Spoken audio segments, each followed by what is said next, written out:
welcome to our program, Astronomy for Everyone. The topic for this month's program is Spacefest, and here in the studio to tell us all about it is John McGill. Hi, Don. Thanks for having me back. You're welcome. Good to have you on the show as always. So, John, just what exactly is Spacefest? Well, Spacefest is kind of like Comic-Con, but only more science and more science-based. And it's in Tucson, Arizona. And what we have is astronauts, and we have NASA, flight controllers, and a little bit of art mixed in. So it makes for a great event. Sounds like a little NASA reunion. That's exactly what it is. I would call it that. And yeah, everybody's like extended family there. Great, great. Sounds like an interesting program, so let's get into it. First, we're going to talk about art. And art isn't the first thing that comes to mind when I think of Spacefest, but... Oh, this is space-based art. So even this picture here, this one is a piece of art for the Orion Nebula, and that was our picture on the cover of the pamphlet. So I understand, yeah, we have a series of photos here you'll tell us about? Yeah, this it started off on July 4th, so, you know, they had the fireworks, and you have the cactus there, and so this was a good start to the event. And here's a patio, and you can see the fire pits, and there was a lot of stories that were talked out by the fire pits at night. Oh, I'll bet. There's Tucson at sunset. Is that the moon coming up, or is that the sun going down? That's the sun going down. Ah, okay. And that's just a little background, and they had a little lazy river swim pool, and just a little layout. And there's a cactus with the cactus flower. They were in bloom. Oh, interesting. And they had free samples of tequila, so we sampled tequila every night. So oh my. Yeah. That's, okay. And there's a tray of them going by, so just grab them. And it was over 110 degrees, and so they had some fruity water for everybody to drink. Yeah, you want to keep hydrated. Yeah. And this is the night view of the patio. And just another one with Tucson lights in the background. And this is Mike Lineback. He's a flight director, and you know, you never know who you're going to run into walking around. Makes for interesting times. Yeah, it was a really good time. Now, this artwork, do these artists belong to an organization? Yeah, it's the International Astronomical Artists Association, or IAAA. And so we can go through and we'll start a little slideshow on the art pictures. So here you can see just different artists, and we'll just keep breezing through these. And yeah, just keep breezing through. Looks like some great photos there, too. Yeah, they're photos, paintings, and just all kind of artwork. And, you know, we had the wine and cheese. Of course. And you had some sketches. And there's more art. And more wine. And more art, yeah. And here we have Alan Bean. Now, Alan Bean, he was an astronaut and a moonwalker, and he was also an artist. And he was one of the co-founders of this event more than 10 years ago, and he had just passed this spring, and we're sad that he wasn't with us. Yeah, yeah, that's a sad passing there, but can still remember him and both his scientific accomplishments and his art. So besides the art, you get to do a lot of people watching, I'm sure. Yeah, so there was a lot of people that attended the event. So if we could move on to the next set of pictures. Here we got Mark Armstrong, and let's go to the next one. There's his brother Rick, and we can go on to the next picture. And they were promoting the book and the movie First Man. Oh, okay. And you know who was the star who starred in First Man now? Ryan Gosling? Yep, you got it. Okay. All right. This is Carter Emmert. The fellow on the right? The fellow on the right, and I think you may know his boss. Well, he's at the Museum of Natural History in New York. Correct. So that means that where the planetarium is, and that's where Neil deGrasse Tyson. So that's You Neil's got it. boss. No, Neil is his boss. Oh, Neil is his boss. Okay. All right. All right. So from New York, they're very good. Next one, and there he's giving a little sky show to one of the patrons. And you know that guy. Oh, on the left, Dan Durda, sure. Yeah, Yeah. he's been to our astronomy at the beach. I think it was last year, if I remember right, or the year before. Yeah, recently. And he's a scientist, and he studies impact craters. I've also seen him on the Science Channel and some of the programs. And he's also a member of the Artist Association. An artist as well. Very talented people. And here we got Tim Gagnon. He makes the patches for all the astronaut missions, so that's why you see all the patches there. Oh, okay. He designs them. Interesting. Okay, if we can go to the next slide. And you know that guy. Yeah, I sure do. I like the shirt.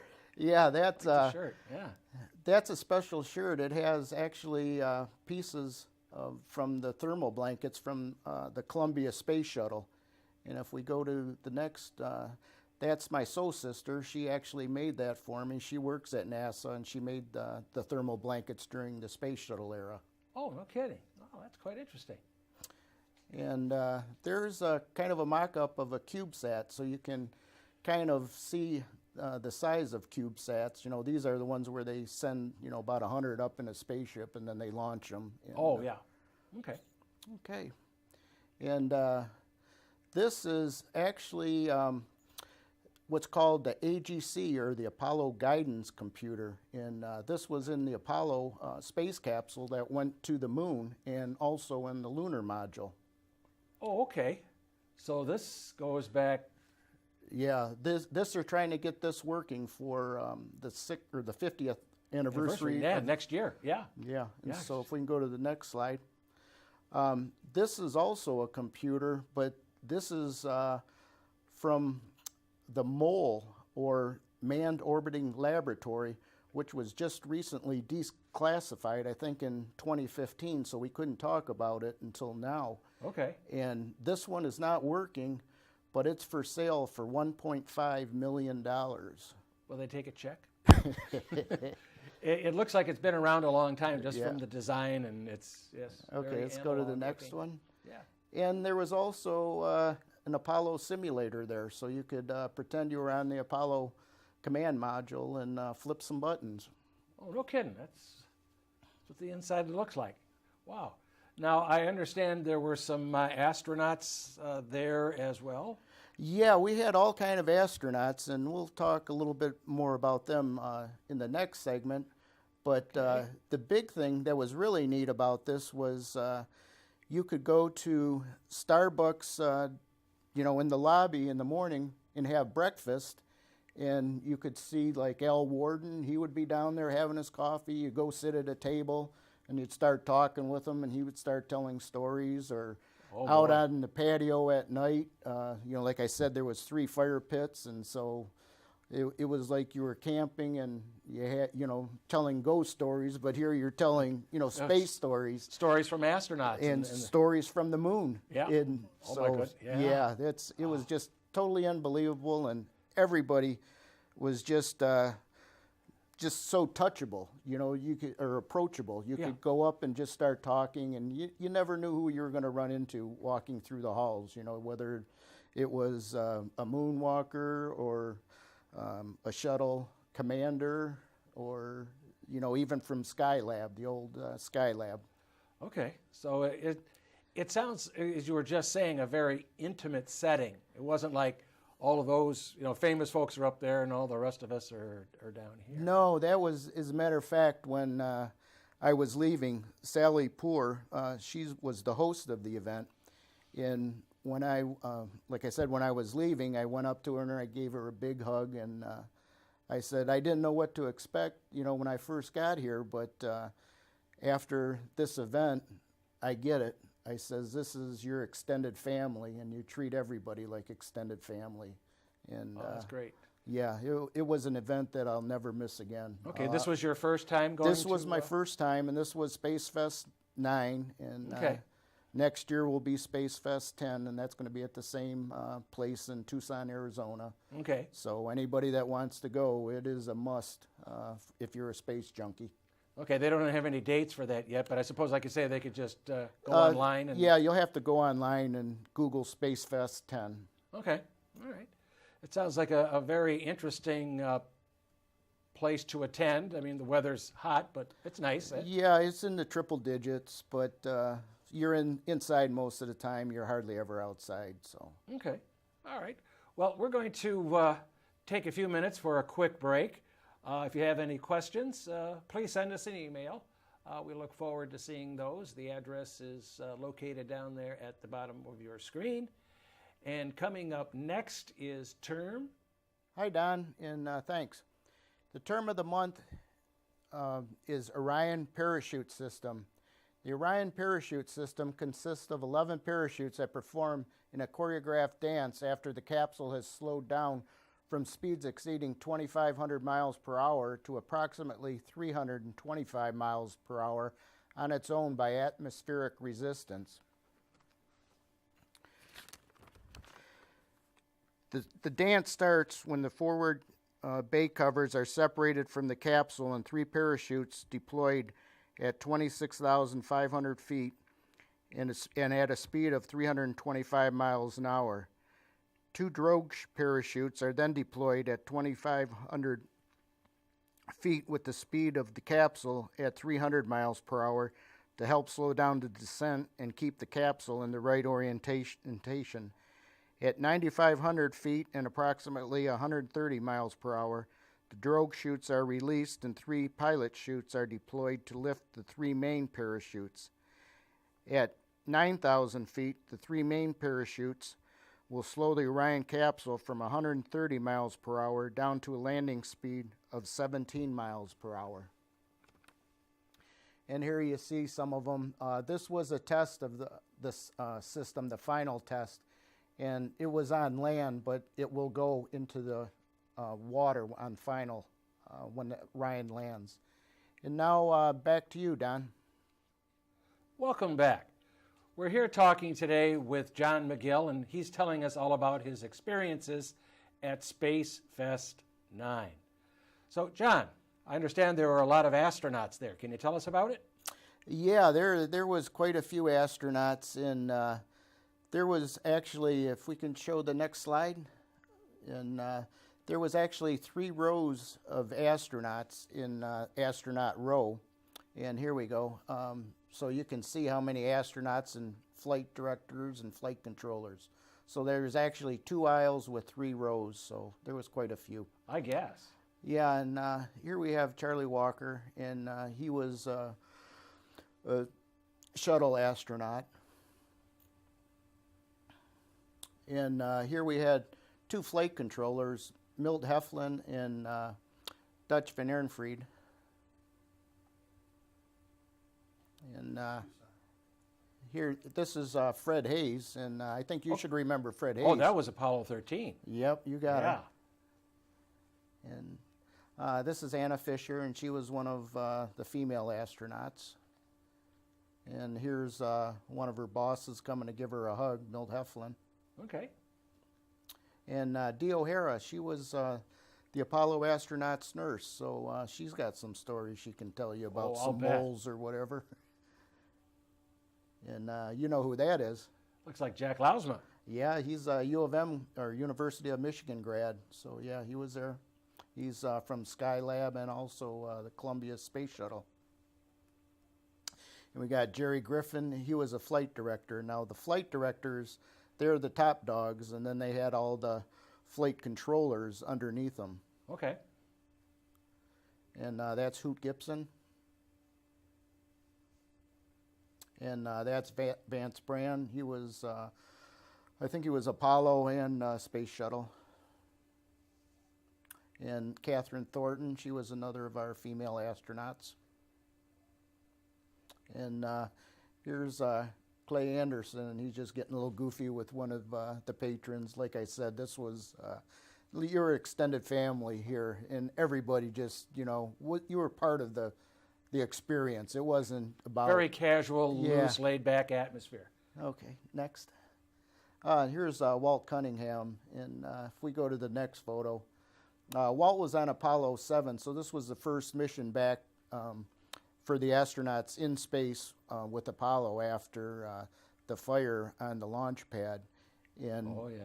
But anyways, this is my favorite picture because I asked Walt if I could have a picture of him, and the first picture I took, it was really bad because it was like the second day that he was doing signings and picture taking, and it was the end of the day. And if you look at the guy in the background, it looks like he's trying to get out of the picture. Get out of the way, yeah. Yeah, but actually, that first picture I took, like I said, it was a bad picture, and I went up to Walt and I says, "You're going to have to pay me to keep this one on the camera." So the guy in the back, he thought Walt was going to throw something at me, but no, Walt just broke out in a big laugh, so that's when I snapped that one. And here you got Al Warden. Like I said, you know, walking around, you don't know who you're going to see.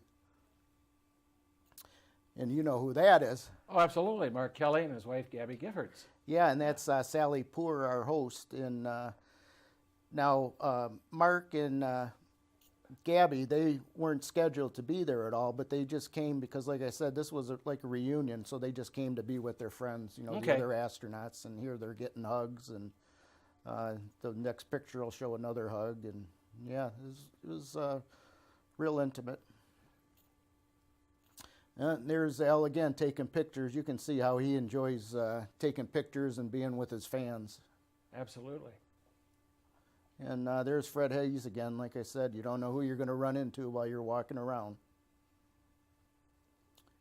And these two look kind of chummy, don't they? Oh, yeah. That painting? Yeah. Actually, they are. That's Rhea Shedden and Hoot Gibson, and they're a married couple. Oh, okay. And when they had their first kid, a new term was coined. It's called astrotots. Oh, I was almost afraid to ask. No, yeah. That's a fact. Okay, and here we have Rick Armstrong. You know, his dad's Neil Armstrong, and oh yeah. And he's talking with one of the other Apollo astronauts that he's known for all his life. And sure, he's been around the whole NASA thing, sure. It's Charlie Duke, which was another moonwalker. So, and then there's Jerry Bostic, another flight controller. And that's me again. And this is Cy Liebergott. And Cy was another one from the Apollo 13 mission. He was a flight controller. And with Gene Cranston, when Gene Cranston, he came with a box of all like duct tape and all parts, and they had to make a scrubber to clean the carbon dioxide out of the air on the Apollo 13. Well, Gene Kranz threw the box at Cy, and he said, "You got to get this done," and that was where the term failure is not an option. Yeah. That's where that came from. I believe it. I believe it. Okay. Okay, what else have we got coming up next year then? Didn't you introduce some of the speakers? Yeah, I did have the honor of introducing the speakers, and we can go on to the talks now, and I'll get into some of the stories, the backstage stories that we had. This is Ed Rasek, and he was in charge of getting the tools for the repair of the Hubble Space Telescope. Oh, no kidding. So if we can go to the next picture. And here you can see the astronauts working on the Hubble. It's in the bay of, the cargo bay of the space shuttle. And let's go to the next. And this is one of the tools that he had to come up with. And this is, you know, the battery driver drill motor. And so we can go to the next picture. And here you can see it in the astronaut's hand while they're working on the Hubble. Very specialized tooling, yes. Yep. And here our next talk is about spacesuits. And here's just 3 different iterations of spacesuits. And we can go to the next picture. And this is Beatrice Mueller, and she was talking about Oumuamua, and you remember that. Oh, the space cigar? I mean, that's what it looked like. Okay, let's go to the next picture. And yeah, and we knew that it was an interstellar object from the trajectory that it came in on. But is it an asteroid or is it a comet? Okay, well, we're still pretty much, there's a picture of it. We're still pretty much figuring that it's an asteroid, because if it was a comet, it would have outgassed and it would have started tumbling from the thrust of the outgassing. And this is just flying straight, if you will, without... Yeah, some people even thought it was an alien spaceship that was disabled. I can see how you could think that. I mean, it does have that general appearance until you look closer, of course. Okay, if we go to the next one. Here we had Alan Bean and Gene Cernan's wives and their daughters, and both of these guys have passed on, but their families still wanted to come and get together with the rest of their extended family. Oh, that's great. That's great. Good group picture. This was Milt Heflin. He was a flight controller, and he was talking about tales that probably most people haven't heard, was the insider tales. And oh, okay. one of them he talked about was when he assigned one of the astronauts to be with the wife of an astronaut who was going up on the mission at the launch. And so anyways, the astronaut said, "Do you want to go out for some donuts before the launch?" And she says, "Yeah, okay." So they went out and they walked by the NASA van, and they got in his Corvette, and they went out on the landing strip, and they proceeded to make donuts. I don't think that's quite what she had in mind, I would think. Okay. I was thinking the fried variety, but, maybe it's just me. Okay, we Oh, go my to the goodness. next picture.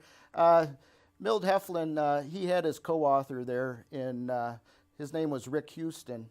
And both of these guys were laid back, and, you could see how Milt managed people and just relaxed everybody. Okay. And then we got Bringing Columbia Home. And this was one of the most touching moments that we had, and this was about the Space Shuttle Columbia when it disintegrated over Texas. Mm-hmm. And Yes. it was about how the townspeople, if we can go to the next picture. This was Milt Heflin, and he was the one that was organizing the cleanup of it and bringing all the parts back and the reconstruction at NASA. Try to determine what went wrong. Yeah. Yeah. Okay. And that was his co-author. We can go on to the next picture. And here they are signing their book, Bringing Columbia Home. They wrote the book on that. Okay. Okay. And if we go to the next one, there's me with them. Okay. Okay. And we can go to the next one. This was Bill O'Reilly, and he was the one that did the space suits. And he's thinking, how are we going to make a space suit for Mars? Good point. Yeah. Whole new ball game out there. And this was Rod Pyle in the next one picture, Jay Gillian. And they talked about Van Braun in the book that Van Braun made about Mars back in 1948, of how to get to Mars. And most of the science that was written in that book is still up to date and used today with just a little bit of tweaking. And here's Phil Plait. Yep, the bad astronomer himself. Yeah, another U of M graduate. And Yep. this was Al Warden. And Al Warden, he had tales from the moon. And the best tale he had was somebody asked him why, or how did it feel to be so close to the moon without being able to get down to the moon? And he said, oh, those guys just went down and they got on their hands and knees and picked up rocks. I stayed back in the command module and did science. So, Well, that's fascinating. John, I want to thank you for coming on the program today to let us know about this fascinating conference. And like I say, people can go online to check out more information about Spacefest, how to reserve and get a space for themselves. And also, don't forget to check our website, the club website we have down at the bottom of your screen. And to finish out our program today, like we always do, is What's Up in the Night Sky.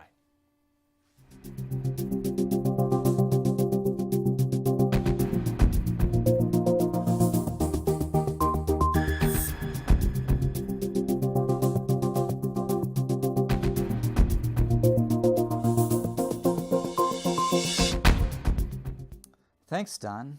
What's up in the night sky for November 2018? The sun rises from 8:06 a.m. to 7:41 a.m. and sets from 6:26 p.m. to 5:02 p.m. over the course of the month. Twilight goes from an hour and 35 minutes to an hour and 40 minutes over the course of the month. This is before sunrise and after sunset. You might note that twilight is defined as when the sun is 18 degrees below the horizon, and you'd think that sunrise and sunset is at 0, but it's at minus 0.8. It's 0.8 degrees below the horizon. That's because of an atmospheric effect. The month starts with third quarter. It's new on the 7th, first quarter on the 15th, full on the 23rd, and third quarter again on the 29th. Mercury goes from Scorpius to Libra and sets from 7:14 p.m. at the beginning of the month, but then rises at 7:03 p.m. At the end of the month, and that's because inferior conjunction, Mercury is between the Earth and the Sun, is on November 27th. That happens near perihelion, November 29th, so Mercury is really zipping by the Sun just at inferior conjunction. Max eastern elongation is November 6th, which is why Mercury is so much better at the beginning of the month. Jupiter goes from Libra to Scorpius and is best at the beginning of the month. Superior conjunction, though, is November 26th, so that's when Jupiter is on the other side of the Sun from us. It's not a great Jupiter month.